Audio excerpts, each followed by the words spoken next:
हम श्रीमद् भागवतम के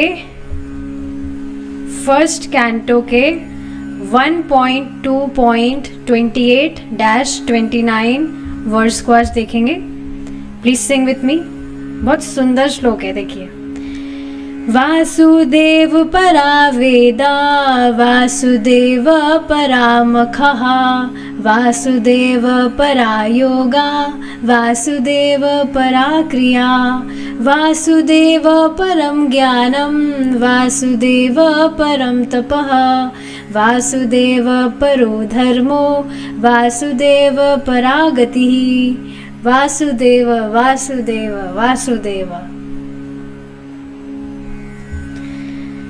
ऐसे एक और वर्स आएगा आगे किसी चैप्टर में, जिसमें नारायण नारायण नारायण इस तरह से बार बार में नारायण भगवान का नाम आएगा। तो देखिए है क्या, बहुत ही इंटरेस्टिंग श्लोक है ये। इससे पता लग जाएगा सारी चीज़ों का कि जो भी व्यक्ति कर रहा है वह किसके लिए करे, कौन है परम भोक्ता। पता ही लग रहा है, भगवान वासुदेव। तो देखिए वर्ड टू वर्ड हम समझते हैं। वासुदेव परा वेदा, यहाँ पर जो परा शब्द है, परा परम परा, इनका अलग अलग मीनिंग यहाँ पर बताया जा रहा है। वासुदेव परा वेदा, सभी वेदों के जो परम परा, जो अल्टीमेट गोल है, परम उद्देश्य है सभी वेदों का, वह क्या है कि व्यक्ति भगवान वासुदेव को समझे। वासुदेव परामखा, मखा का अर्थ होता है सैक्रिफाइसेस। तो सारे यज्ञ करने का उद्देश्य क्या है कि उससे भगवान वासुदेव संतुष्ट हो। वासुदेव परायोगा, जो भी योगाभ्यास व्यक्ति कर रहा है उसका उद्देश्य क्या होना चाहिए कि व्यक्ति अपने हृदय में भगवान वासुदेव को अनुभव करे।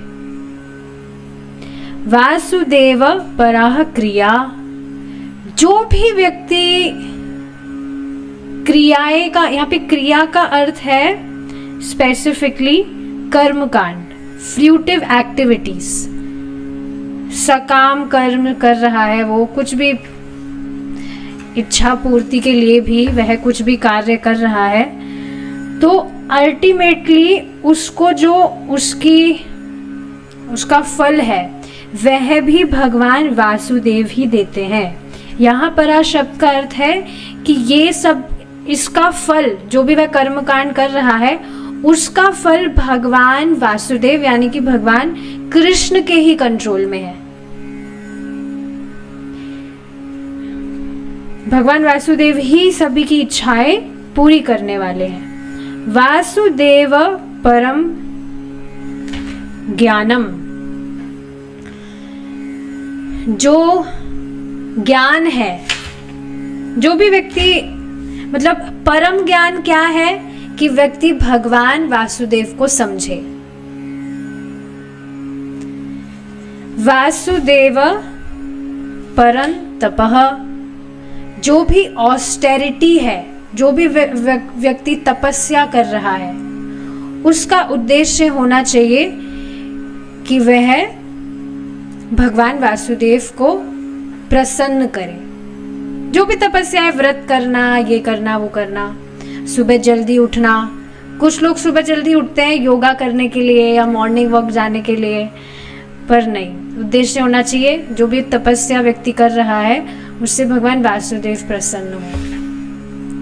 वासुदेव परो धर्मो, जो परम धर्म है यानी कि साधना भक्ति। तो परम धर्म है मतलब व्यक्ति भगवान की भक्ति करे। जो भी धर्म व्यक्ति कर रहा है उसकी जो अधिष्ठाता देवता है वह भगवान वासुदेव ही है। मतलब जो भी व्यक्ति धर्म कर रहा है वह भगवान वासुदेव के लिए होना चाहिए। वासुदेव परागति ही, और जो परम लक्ष्य है, गोल ऑफ लाइफ, परागति means the ultimate goal of life, जो परम लक्ष्य है, परम उद्देश्य है जीवन का, वह है भगवान वासुदेव की, मतलब वे ही परम लक्ष्य है, उनको प्राप्त करना इस जीवन का परम लक्ष्य है। एक बार फिर से ट्रांसलेशन से हम देख लेते हैं कि ट्रांसलेशन में देखिए क्या बताया जा रहा है। इन द रिवील्ड स्क्रिप्चर्स, शास्त्र में बताया गया है कि जो अल्टीमेट ऑब्जेक्ट है ज्ञान के, वह है भगवान कृष्ण या भगवान वासुदेव, कहिए एक ही बात है। जो भी व्यक्ति सैक्रिफाइसेस कर रहा है, यज्ञ आदि कर रहा है, वे सभी भगवान को प्रसन्न करने के लिए होना चाहिए। योग अभ्यास कर रहा है, वह भगवान का अनुभव प्राप्त करने के लिए होना चाहिए। जो भी कर्म कांड कर रहा है, वह अल्टीमेटली उसका जो फल है वह भगवान के द्वारा ही दिया जाता है। भगवान कहा जा रहा है तो अंडरस्टूड है, भगवान कृष्ण की बात हो रही है, भगवान वासुदेव की बात हो रही है। ही इज सुप्रीम नॉलेज, परम ज्ञान के स्रोत भगवान कृष्ण है, भगवान वासुदेव है। सभी जो तपस्या व्यक्ति कर रहा है, वह क्यों की जानी चाहिए? भगवान वासुदेव को जानने के लिए। और जो परम धर्म है वह क्या है? भगवान की प्रेममयी सेवा करना। और जो परम लक्ष्य है जीवन का, वह है भगवान कृष्ण, भगवान वासुदेव की प्राप्ति करना। So it's just that easy. ना लेफ्ट जाना है ना राइट जाना है, सिर्फ और सिर्फ भगवान के जो चरण कमल है वहां पर भक्तों की नजर होनी चाहिए, और कुछ नहीं चाहिए हमें। तो यह बात इस श्लोक से स्पष्ट हो रही है।